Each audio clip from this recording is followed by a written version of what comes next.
J'aimerais prendre le temps avant de commencer de vous dire merci pour vos prières et pour le temps des vacances. Euh, on a été malade, couché au lit pendant 2 semaines et Jessica aussi. Mais merci Seigneur parce que tout le monde va bien maintenant. On a tous repris du galon.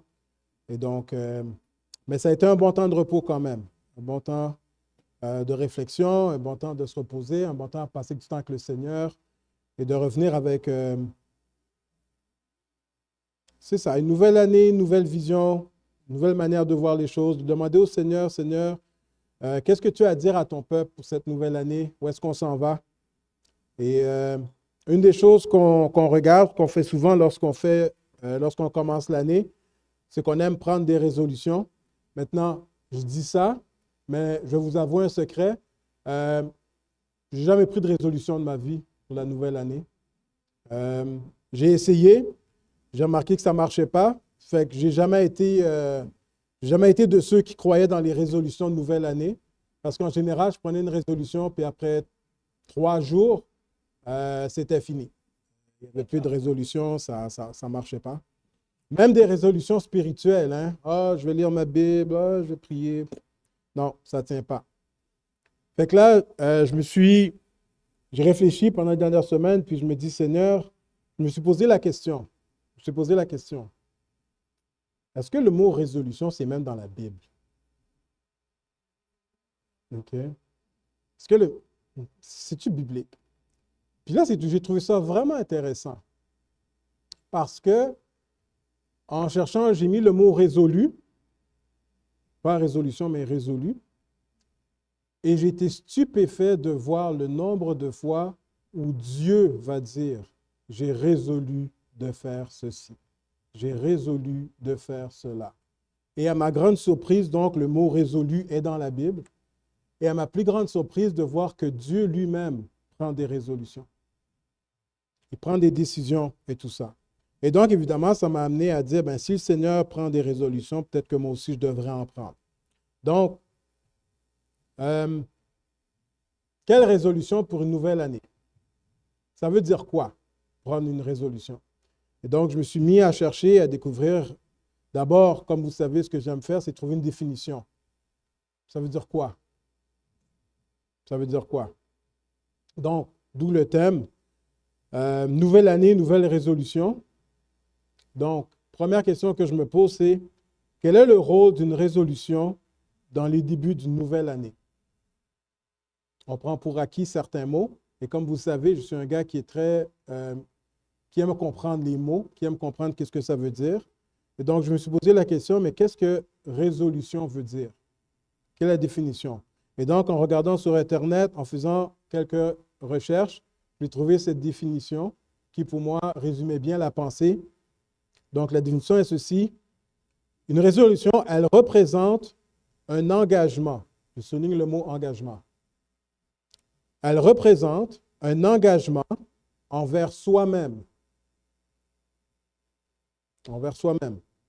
Un engagement envers soi-même pour une version future de soi-même et de notre vie, une version future qui soit plus saine et plus positive. OK? Donc, c'est un engagement que je prends, un engagement envers moi-même, afin de faire en sorte que ma vie soit plus saine et plus positive. Ce qui est excellent, ce qui est génial comme définition. Et on va se rendre compte que c'est tout à fait biblique. Tout à fait biblique. Et donc, 4 points sont ressortis pendant ma recherche par rapport à cette idée de résolution. Et donc, le rôle d'une résolution, souvent, ce qu'elle marque, c'est un nouveau départ. Lorsqu'on prend une résolution, ça marque un nouveau départ. Maintenant, le nouveau départ n'est pas forcément le début d'une année. Quelqu'un peut attendre en septembre, lorsque l'école recommence, pour avoir un nouveau départ. Quelqu'un peut vivre une situation difficile et à cause d'une situation tragique qu'elle a vécue pendant l'année, bien, la situation tragique fait en sorte qu'elle vit un nouveau départ. Et donc, la résolution ne s'arrête pas simplement au 1er janvier de chaque année. À n'importe quel moment dans l'année, tu peux t'arrêter et à cause d'une circonstance particulière, décider de marquer un nouveau départ. Et donc, pas obligé d'attendre 1er janvier. Donc, elle marque un nouveau départ. Ensuite, elle offre une occasion de réflexion personnelle. Prendre un engagement, c'est d'abord et avant tout de prendre le temps d'avoir une réflexion personnelle sur soi-même. Qu'est-ce que ça veut dire? Mais ça veut dire ceci, que je sois un individu ou croyant ou non croyant, la réflexion personnelle veut dire quoi? Je veux devenir meilleur. Mon objectif est de devenir une meilleure personne. Par exemple, pour moi, je veux devenir un meilleur mari pour ma femme. Et ça, c'est une résolution que je prends, devenir un meilleur mari. Je prends la résolution d'être un meilleur père pour ma fille. Particulièrement en cette saison où est-ce que ma fille, elle passe de l'adolescence à jeune adulte et qu'elle se pose beaucoup de questions par rapport à sa foi, ben, je rentre dans cette saison de sa vie à elle et de la mienne où il faut que je me pose la question, mais quel type de père que je veux être dans la saison où ma fille vit présentement? Ma fille m'a fait remarquer d'une manière plus ou moins subtile qu'elle n'avait plus 8 ans. Hein? De manière plus ou moins subtile qu'elle n'en avait plus 12 non plus. OK? Et donc, papa, arrête. Comme est ta boy, OK. Donc, je suis rendu dans cette saison avec ma fille où elle veut plus d'autonomie. Une saison où ce que ma fille remet beaucoup de choses en question, même sa foi. Et donc, je suis rendu dans une saison de ma vie, il faut que je me pose la question, OK, mais quel type de père est-ce que j'ai besoin d'être pour ma fille dans la saison où elle est présentement?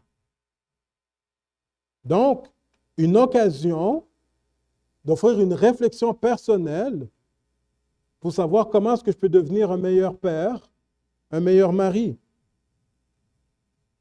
Elle offre aussi une opportunité d'améliorer son mode de vie. Bon, tu ne prends pas soin de ta santé hein, en décidant de manger des chips et en mettant ton pouce sur ton téléphone. Ça prend une réflexion personnelle de changer un mode de vie. Ça prend une réflexion. Et donc, une résolution offre une opportunité dans ta saison d'améliorer ton mode de vie. Et finalement, elle permet de se fixer des objectifs réalisables. Je souligne réalisables. Je vais revenir là-dessus tout à l'heure. Favorisant le développement personnel et le bien-être. Je ne vous apprends rien, les amis, si je vous dis qu'on ne devient pas meilleur, qu'on n'améliore pas notre santé, qu'on n'améliore pas notre mode de vie simplement en regardant dans le ciel et en se tournant les pouces. Il faut être intentionnel. Il faut prendre le temps d'arrêter et d'être intentionnel et de savoir, mais comment je peux devenir meilleur?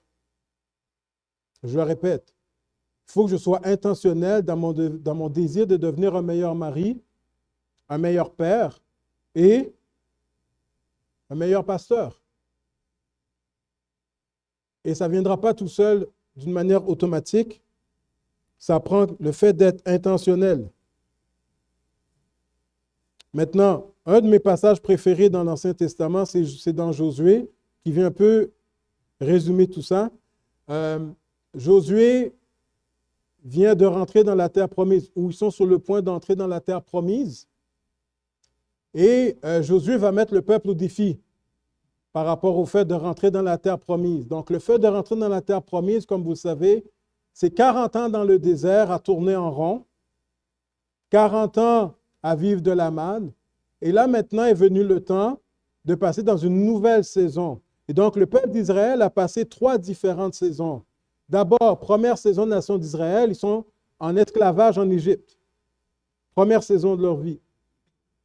Une transition a eu lieu lorsqu'ils ont été délivrés et qu'ils ont passé 40 ans dans le désert. Donc, c'est une autre saison de leur vie qui demandait une transition et qui demandait un réajustement.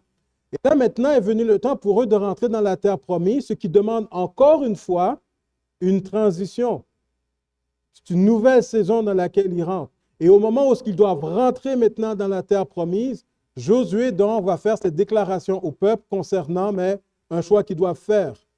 Donc, Josué, chapitre 24, les versets 14 et 15, et Josué dit ceci: Maintenant, vous, le peuple, qui allez rentrer dans la terre promise, craignez l'Éternel et servez-le avec intégrité et fidélité. Faites disparaître les dieux qu'ont servis vos pères de l'autre côté du fleuve et en Égypte, et servez l'Éternel.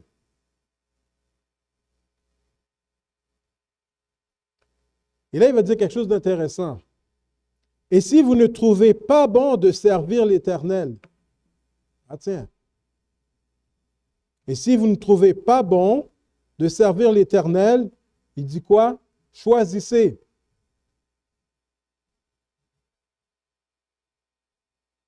Et c'est ça, les amis, la question de la résolution. Il faut que tu fasses un choix. Il faut faire un choix. Et maintenant, il dit, si vous ne trouvez pas bon de servir l'Éternel, choisissez. Choisissez aujourd'hui qui vous voulez servir.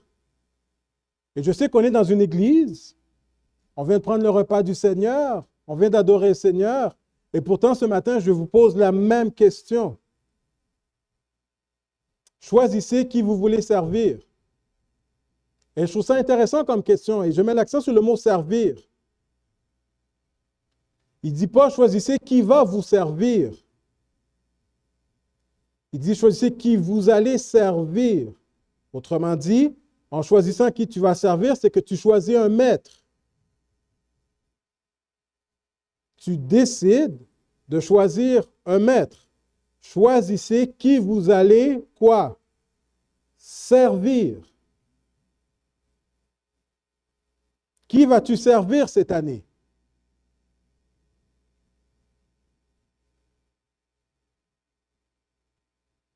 Choisissez aujourd'hui qui vous voulez servir. Ou les dieux que servaient vos pères au-delà du fleuve, ou les dieux des Amoréens dans le pays desquels vous habitez. Et puis là, j'aime cette phrase. Il dit, choisissez parce que, en tout cas, moi et ma maison, quoi? Je ne sais pas quelle décision, quelle résolution tu prends cette année. Mais voici ma résolution, dit Josué. Moi et ma maison, nous servirons l'Éternel. Et encore une fois, je répète, je sais, on est dans une église. Je sais, on est un chrétien. Je sais, on vient de prendre le repas du Seigneur. Mais je te pose la question pour cette année 2026. Qui vas-tu servir cette année? Qui vas-tu servir? Josué et moi, et j'espère que vous aussi, nous allons répondre que moi et ma maison, nous servirons l'Éternel. Évidemment, lorsqu'il parle de moi et ma maison, ça donne l'impression que ça s'adresse uniquement aux gens mariés. Mais ce n'est pas ce que maison veut dire. Donc, qu'est-ce que ça veut dire quand il dit que moi et ma maison, nous servirons l'Éternel? Mais qu'est-ce que ça veut dire? Ça veut dire ceci. Cela veut dire, quand il dit moi, cela veut dire que tout ce que je suis, mon corps, mon cœur, mon âme et mon esprit, tout ce que je suis, toute ma personne dans son entier, d'abord avec moi, nous servirons l'Éternel. Et ensuite, en disant ma maison, ce qui veut dire, c'est non seulement qui je suis, mais tout ce que je possède. La maison représente ce que je possède. Alors que tu sois célibataire ou marié, ça parle de tout ce que tu possèdes. Et tout ce que je possède est au service de Dieu. Donc, moi et ma maison, nous servirons l'Éternel, veut dire tout ce que je suis et tout ce que je possède va servir l'Éternel. Donc, ça inclut quoi? Mais ça inclut comment je gère mon temps. Comment est-ce que je gère mon temps? J'ai dit que moi et ma maison, on allait servir l'Éternel. Donc, est-ce que la manière que je gère mon temps témoigne que je sers l'Éternel.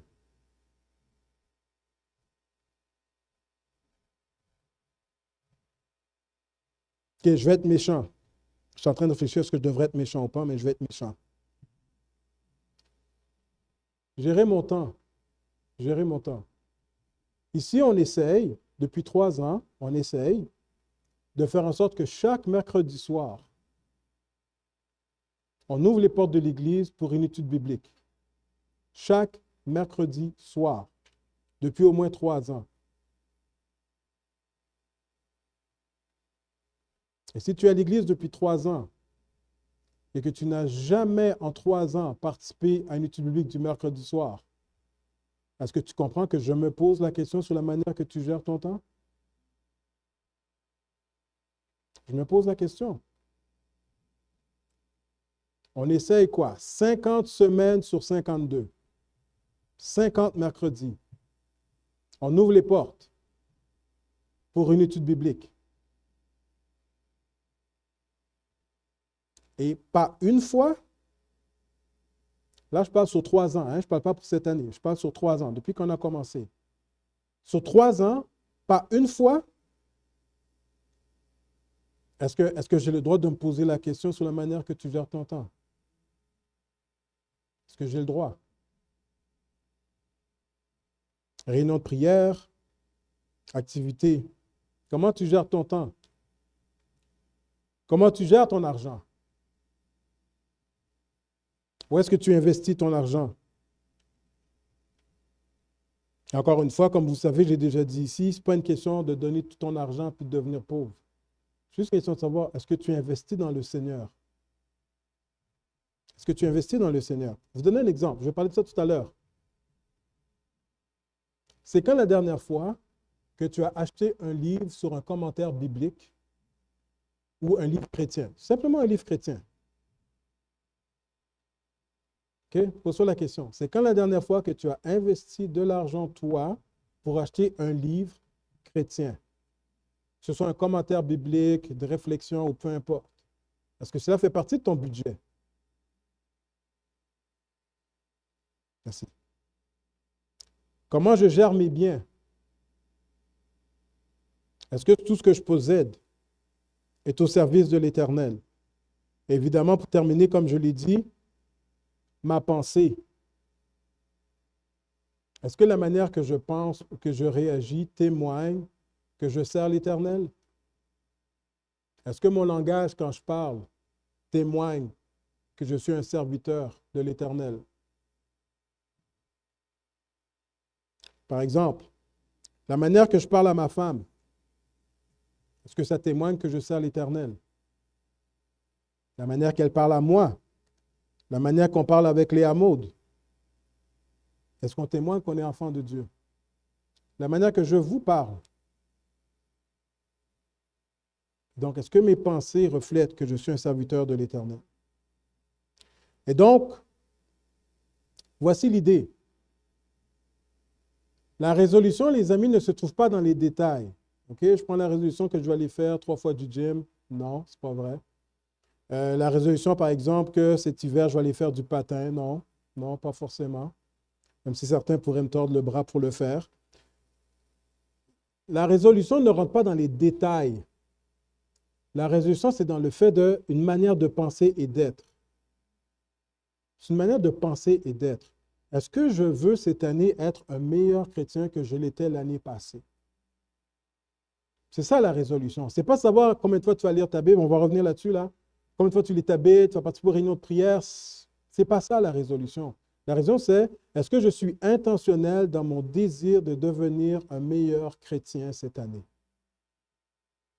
Est-ce que je prends la résolution que moi et ma maison, tout ce que je possède, va être au service du Seigneur? C'est ça que je te demande comme résolution. Comment tu vas vivre ça, ça t'appartient. Mais est-ce que tu es conscient de ça? Donc, évidemment, moi, j'ai 2 résolutions pour vous. Devinez laquelle. OK? Première résolution, lis ta Bible. Je ne sais pas si je l'ai déjà dit, ça. Lis ta Bible. Donc, Il y a plusieurs manières que tu peux lire ta Bible pour la nouvelle année comme résolution. Okay? Il n'y a pas juste une manière, il y en a plusieurs. Par exemple, pendant longtemps, pendant une saison de ma vie, pour moi, lire ma Bible, je lisais ma Bible au complet en un an, l'Ancien et le Nouveau Testament. Et pendant une saison de ma vie, c'est ce que je faisais. Yes. Puis, défi que j'aimais prendre. Déjà, j'aime lire ma Bible, fait que lire en un an, ce n'était pas un défi. Dernièrement, j'ai réalisé que dans la nouvelle saison où je me trouve présentement, ça devient de plus en plus difficile de le faire en un an. Et donc, au lieu de dire que je prends la résolution de lire ma Bible en un an, maintenant, je prends la résolution de lire soit le Nouveau Testament en un an, soit de lire l'Ancien Testament en un an. Je fais l'un ou l'autre, et de manière alternative. Donc, par exemple, l'année passée, pour l'année 2025, ma résolution était de lire tout l'Ancien Testament. Et je rends gloire au Seigneur pour la grâce qu'il m'a donnée, ça a été fait. Donc, cette année, ma résolution, c'est de lire le Nouveau Testament en un an. Et donc, prendre la résolution de lire ta Bible, ce n'est pas juste une manière. Il y a plusieurs manières de le faire. Soit tu décides de le faire en un an, soit tu décides de lire un testament pendant l'année. Une autre manière aussi, et ce que j'aimerais encourager, peut-être que certains vont dire, mais lire toute la Bible ou tout le Nouveau Testament, c'est compliqué. Bien, prends un livre. Prends juste un livre. Et tu dis, Seigneur, cette année, Seigneur, j'aimerais, mettons, prendre le livre aux Hébreux et dire, Seigneur, cette année, j'aimerais lire le livre aux Hébreux au complet. Maintenant, quand il s'agit de lire l'Épître aux Hébreux, ce n'est pas juste de le lire pour le lire. C'est que tu décides de le lire en disant, je vais m'acheter un commentaire biblique sur l'Épître aux Hébreux. Je vais m'acheter un journal personnel avec un crayon personnel puis une belle couverture de livre que tu trouves chez Dolorama, là. Et tu te dis, OK, je vais prendre l'Épître aux Hébreux et je vais passer l'Épître au peigne fin. Et pendant un an, tu te concentres sur l'Épître aux Hébreux. Ça veut dire quoi? Tu lis l'auteur, puis là, tu te rends compte que l'auteur fait une référence à un passage dans l'Ancien Testament. Qu'est-ce que tu fais? Tu arrêtes, tu vas voir le passage dans l'Ancien Testament, tu essaies de comprendre, mais c'est quoi le lien que l'auteur fait entre ce qu'il dit là et l'Ancien Testament? C'est quoi le lien qu'il fait? Après, tu l'écris dans ton journal. Et à la fin de l'année, tu as littéralement écrit un commentaire biblique sur l'Épître aux Hébreux. Ça aussi, c'est une manière de lire ta Bible en un an. Tu prends un livre et tu te donnes à fond pour un livre. Et finalement, tu peux lire un livre de dévotion. Je voulais en amener un, je ne l'ai pas amené, mais tu prends un livre de dévotion. Vous savez, ce genre de livre où est-ce que tu as le jour de l'année, mais tu n'as pas l'année. 1er janvier, 2 janvier, mais il n'y a pas d'année. Fais en sorte que à chaque année, tu peux reprendre le même livre. C'est pour ça que je voulais vous l'amener. Il y a une dévotion que je lisais et pendant 10 ans, je lis la même dévotion tous les matins. Pendant 10 ans, le même livre. Mais j'ai réalisé qu'à chaque année, je lisais le même passage, puis j'avais une nouvelle révélation en lisant la même dévotion. Et donc, tu lis un livre de dévotion, tu t'engages, tu prends un livre, tu dis, ben, cette année, je m'engage à lire un livre de dévotion. Ce que j'essaie de dire, tu n'as pas d'excuse de ne pas lire ta Bible. Tu n'as pas d'excuse. Il n'y a pas juste une méthode, il y a plusieurs manières que tu peux lire ta Bible. Et donc, je ne comprends pas pourquoi est-ce que cette année, tu ne pourrais pas lire ta Bible. Et comme je dis, peut-être pas forcément au complet, mais au moins un livre. Lis au moins un livre. Je vais encore être méchant. Pardonnez-moi. Le standard en tant que pasteur que je mets et que je veux mettre dans cette église, le standard par rapport au fait de lire sa Bible, c'est que pour moi, si tu te nommes chrétien, et là, je commence à partir du jour où tu t'es fait baptiser, pas avant. À partir du jour où tu t'es fait baptiser. OK? En principe, tu devrais avoir lu ta Bible à l'intérieur, ton Nouveau Testament, en l'intérieur de 3 ans. OK? Tu es un nouveau chrétien, tu commences ta vie chrétienne, tu es baptisé. Ben moi, je mets le standard. Ton Nouveau Testament, tu devrais le lire à l'intérieur de 3 ans en tant que nouveau chrétien. OK? Mais, parce que je me sens d'un cœur généreux, je t'en donne 5. Je t'en donne 5. OK? Tu es un nouveau croyant, tu viens de te faire baptiser. Le minimum, je te donne, c'est 3. Le maximum que je te donne, c'est 5. Est-ce que je suis généreux ou je ne suis pas généreux? OK? Et si tu es nouveau croyant, tu as accepté le Seigneur Jésus-Christ, au minimum, dans les 5 premières années de ta vie chrétienne, tu devrais avoir lu ta Bible au complet. 5 ans. Mais je me sens généreux, je t'en donne 10. OK? Et voici ce que j'essaie de dire. Voici ce que j'essaie de dire. Ça ne fait aucun sens pour moi que quelqu'un se nomme chrétien et qu'à l'intérieur de 10 ans de vie chrétienne, tu dis que tu n'as jamais lu ta Bible au complet. Ça n'a aucun bon sens. Aucun bon sens. Et encore une fois, je ne dis pas ça ici par rapport à une performance religieuse. Ça n'a rien à voir avec une performance religieuse. Ça va avec ta relation avec le Seigneur. Comment tu peux me dire que tu as une relation avec le Seigneur si tu n'as jamais lu ta Bible au complet? Tu n'as jamais lu ton Nouveau Testament au complet. Explique-moi comment tu dis que tu as une relation avec le Seigneur. Donc, tu comprends que la raison pourquoi je dis ça, c'est parce que pour développer une relation avec le Seigneur, ce n'est pas une option, il faut que tu lises ta Bible. Donc, pour que tu puisses avoir une bonne relation avec le Seigneur, je te dis ceci. Si ça fait 3 ans que tu as accepté le Seigneur, que tu es baptisé, en principe, tu devrais avoir lu ta Bible au complet déjà en 3 ans. Tu devrais le faire. Mais je t'en donne 10. OK? Et encore une fois, lire ta Bible, ce n'est pas simplement le fait de lire ta Bible. C'est que moi, ce que je veux voir quand tu lis ta Bible, c'est est-ce que quand tu lis ta Bible, ça transforme ta manière de penser? Est-ce que ça transforme ta manière de penser? Est-ce que le fait de lire ta Bible transforme ta manière de parler? Ta manière d'être? Et comment est-ce que ta vie peut être transformée si tu ne lis pas ta Bible et que tu ne laisses pas la Bible transformer ta personne de l'intérieur? Donc, résolution, lis ta Bible. Lis ta Bible. Deuxième résolution, évidemment, c'est la vie de prière. Prendre la raison d'avoir une vie de prière. Je souligne le mot vie. Je souligne le mot vie. Il ne s'agit pas juste de prier, c'est d'avoir une vie de prière. Autrement dit, que la prière fait partie de ta vie. Et non pas que la prière fait partie de ta vie, c'est que ta vie est une vie de prière. Donc, comment on fait ça? Quelqu'un vient me voir et me dit, Ruben, je veux commencer à avoir une vie de prière cette année, mais je ne sais pas par où commencer. Ben, commence en lisant les psaumes. Parce que les psaumes, en général, ce sont des prières aussi. Et donc, qu'est-ce que tu fais? C'est que tu lis un psaume, et en lisant le psaume, tu pries ce que le psaume dit. Louez l'Éternel, vous toutes les nations. Seigneur, oui, en tant que ton peuple, Seigneur, je veux te louer. Entrez dans ses portes avec des cantiques et des louanges. Oui, Seigneur Jésus, apprends-moi lorsque je viens le dimanche matin à disposer mon cœur à te chanter, à te célébrer. Tu pries les psaumes. Et donc, tu peux prendre la résolution que cette année, tu veux lire uniquement les psaumes.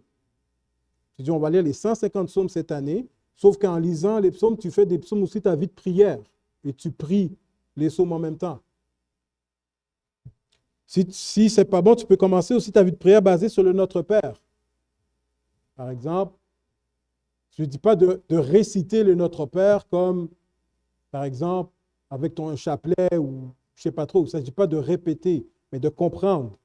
OK, notre Père qui es aux cieux. Oui, Seigneur, c'est vrai, tu es aux cieux. Puis qu'est-ce que ça veut dire? Ben, Seigneur, tu es aux cieux, tu es celui qui gouverne. Tu es celui qui contrôle. Seigneur, tu es saint. La prière dit que ton nom soit sanctifié. Oui, Seigneur, apprends-moi à sanctifier ton nom aujourd'hui. Apprends-moi ce matin, Seigneur, à sanctifier mon nom dans la manière que je parle avec Jessica. Apprends-moi ce matin, Seigneur, à sanctifier ton nom, la manière que je parle avec Léa Maud. Seigneur, apprends-moi à sanctifier ton nom, la manière que je rentre en relation avec les gens d'Église. Que ton règne vienne. Oui, Seigneur, dispose mon cœur à ce que j'apprenne et que j'inspire mon cœur à ce que ton règne vienne. Que ta volonté soit faite. Oui, Seigneur, viens faire ta volonté dans mon cœur. Est-ce que vous me suivez? Tu prends et tu pries. Tu lis et tu pries. Et tu développes une vie de prière de cette manière-là. Et pour terminer, comme j'ai mentionné, une vie de prière basée sur ta lecture quotidienne. Tu décides de faire l'Épître aux Hébreux, tu prends une partie de l'Épître aux Hébreux, tu pries ce que tu as lu dans l'Épître aux Hébreux. Tu fais les psaumes, tu lis les psaumes et puis tu pries ce que le psaume t'enseigne. Les deux vont de pair, les amis. Je lis, je prie. Je prie, je lis. Les deux vont ensemble. Tu ne peux pas juste lire sans prier ou tu ne peux pas prier sans lire. Les deux vont ensemble. Et encore une fois, je ne suis pas là à te dire, il faut que tu commences ta résolution demain matin. Je sais, s'il y en a qui font, OK, Ruben, tu m'as convaincu ce matin, la prêche à partir de demain matin, là, je vais jeûner, puis non. Non. OK. Si tu es sérieux, ce que tu vas faire, tu vas prendre le mois de janvier pour préparer ta résolution. Par exemple, il faut que tu détermines, selon ton horaire, est-ce que tu vas faire ta lecture le matin ou tu vas faire ta lecture le soir? Il faut que tu détermines ça. Une fois que j'ai déterminé ça, il faut que tu prennes la décision. Où est-ce que je vais faire ma lecture? Merci Seigneur. Je dis ça vraiment d'une manière très gentille. Ma lapine est décédée dernièrement. Ça me fait tellement mal au cœur. OK? Et avec le départ de ma lapine, le salon est redevenu vivable.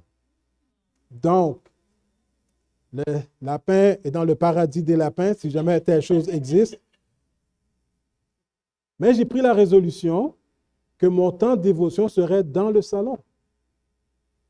Et donc, chaque matin, je sais que je me dirige dans le salon et j'ai une chaise particulière où est-ce que ma Bible est là, ma Bible de maison avec mon cahier, mes affaires. Et donc, j'ai pris une résolution d'installer ça. J'ai installé ça en sachant que c'est le matin. Donc, puisque c'est le matin, qu'est-ce que ça veut dire? Je comprends qu'il faut que je dorme plus tôt. Il faut que je me lève plus tôt. C'est une résolution. Tu ne te lèves pas un matin pour prendre cette résolution-là. Tu prépares le terrain pour ça. Tu regardes ton conjoint, ta conjointe. Est-ce que c'est correct pour toi si je me lève plus tôt ou si je me couche plus tard pour faire ça? Et aussi, tu trouves quelqu'un en qui tu es redevable. Tu es redevable envers quelqu'un par rapport à ça. Et si tu es marié, évidemment, conjoint, conjointe. Hey Ruben, qu'est-ce qui se passe ce matin? Tu n'as pas lu ta Bible. Oui. Tu es redevable. Et si ce n'est pas le cas, trouve-toi un ami, une amie, pour qui vous êtes un et l'autre redevables pour l'année 2026 de lire et de prier. Autrement dit, prends la résolution de lire ta Bible et prends la résolution de prier. Ça ne se fait pas du jour au lendemain, ça se prépare. Ça se prépare. Ça prend une disposition que tu mets devant toi par rapport à ça. Maintenant, j'ai parlé de la résolution en tant qu'individu, mais nous en avons une aussi en tant qu'Église. Et je termine avec ça. Nous avons le privilège cette année de revisiter notre plan stratégique comme résolution pour cette année. Pour ceux qui le savaient, qui étaient présents, donc on a un plan stratégique qui était un plan stratégique sur 5 ans et qui a commencé en 2021 et nous sommes rendus en 2026. Et donc, nous sommes rendus à une saison de la vie de l'Église où il est temps pour nous de revisiter notre plan stratégique. Mais c'est ça aussi. L'idée, c'est que nous ne voulons pas être une Église qui faisons l'Église pour faire l'Église. Nous voulons avoir une direction, nous voulons avoir une vision, nous voulons être intentionnels. Pourquoi? Parce que si on fait l'Église pour faire l'Église, ben on est ballotté d'un bord, ballotté de l'autre, sans trop savoir où est-ce qu'on s'en va, sans trop savoir pourquoi est-ce qu'on fait ce qu'on fait. Puis je parle par rapport à l'Église, mais vous comprenez que d'un point de vue individuel, c'est la même chose. C'est soit tu es intentionnel et tu sais où est-ce que tu t'en vas, soit est-ce que c'est la vie qui t'amène, puis c'est la vie qui décide où est-ce que tu vas. Et donc, pour nous, en tant qu'Église, nous devons revisiter notre plan stratégique. Donc, nous avons une vision, et donc chaque année, je reviens là-dessus. Notre vision en tant qu'Église. Nous voyons par la foi une Église en santé, structurée et solidement fondée sur la parole de Dieu, qui a un impact transformateur sur sa communauté et sur le monde. Cette Église sera remplie de chrétiens affermis et engagés, qui vivent et déversent l'amour de Dieu de manière à ne laisser personne indifférent. Je fais un rêve. Je fais le rêve qu'un jour, cette vision sera affichée à l'Église à un moment donné. Donc, on va essayer de voir si cette année, on peut afficher ça. Mais en tant qu'Église, nous avons une vision. Nous avons une vision. Donc, nous savons ce que nous voulons aller. Et pour accomplir cette vision, nous avons développé donc 5 axes stratégiques. Est-ce qu'il y en a qui peuvent nommer les 5 axes stratégiques? C'est quoi les 5 axes que nous avons développés? Centrer, prendre soin, structurer, grandir. Et vous êtes fort. Vous êtes vraiment fort. Extraordinaire. OK? Donc,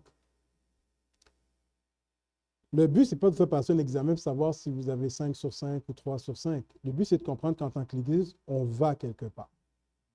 On va quelque part. C'est important qu'en tant qu'Église, que nous puissions nous rappeler cela. Donc, on va terminer avec les 5 points.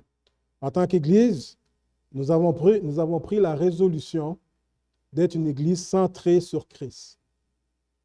Ce qui veut dire avoir le regard fixé sur Jésus, sa parole et sa mission. Une résolution que nous avons prise. Nous avons aussi décidé d'être une Église structurée, qui veut dire instaurer une structure organisationnelle solide. Nous avons décidé de prendre soin, cultiver des relations authentiques et profondes.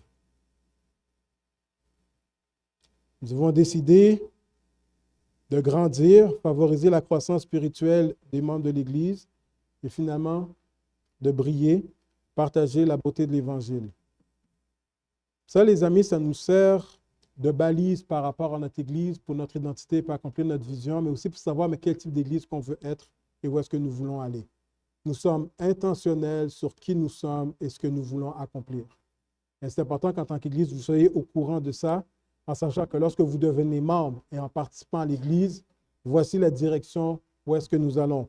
Et pour ceux qui voudraient encore s'en rappeler, on vous rappelle que chaque fois que vous montez ou descendez les marches d'escalier ici, les 5 axes sont là pour nous aider à nous rappeler cette vision.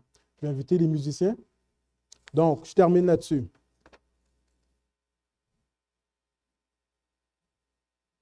Prendre une résolution, c'est important parce qu'encore une fois, si tu ne prends pas de résolution pour ta vie, d'autres vont le faire pour toi. La vie va te diriger où est-ce que tu ne voudras pas aller. Tu vas être ballotté comme une feuille par le vent parce que tu ne sais pas où est-ce que tu vas et ce que tu veux faire. Il faut que tu prennes une résolution. Il faut que tu prennes un engagement pour ta personne de vouloir devenir une meilleure personne. Mais pas devenir une meilleure personne simplement d'un point de vue humain. Devenir une meilleure personne dans le Seigneur. Et en quoi est-ce que je m'engage cette année de devenir une meilleure personne dans le Seigneur? Et donc, je vous invite donc à méditer sur le fait de lire votre Bible, à prier et de trouver votre méthode, votre stratégie pour faire ces choses et de nous rappeler en tant qu'Église, c'est à quoi nous sommes appelés. Vous savez, on ne devient pas une meilleure personne, on ne prend pas soin de sa santé par hasard. Pour prendre soin de sa santé, ça prend des sacrifices. Pour réussir une année scolaire, tu ne réussis pas une année scolaire par hasard. Tu veux réussir ton année scolaire, ça prend des sacrifices. Si tu veux devenir une meilleure personne, tu ne fais pas ça non plus par hasard, ça prend que tu sois intentionnel. Et je le répète encore pour terminer, parce que c'est important pour moi. Si je veux devenir un meilleur mari, je ne deviens pas un meilleur mari sans prendre le temps d'être intentionnel. Ça ne vient pas par hasard. Si je veux devenir un meilleur père et un meilleur pasteur, ça prend qu'il faut que je prenne des engagements envers moi-même par rapport au Seigneur. Et donc, je veux nous encourager, les amis, en cette nouvelle année, à nous engager devant le Seigneur et à lui faire part de notre désir de devenir un meilleur chrétien cette année que nous l'étions l'année passée dans tous les domaines de notre vie. Que nous puissions nous engager dans cette voie en cette nouvelle année, non seulement en tant qu'individu, mais en tant qu'Église. Mettons-nous debout et prions.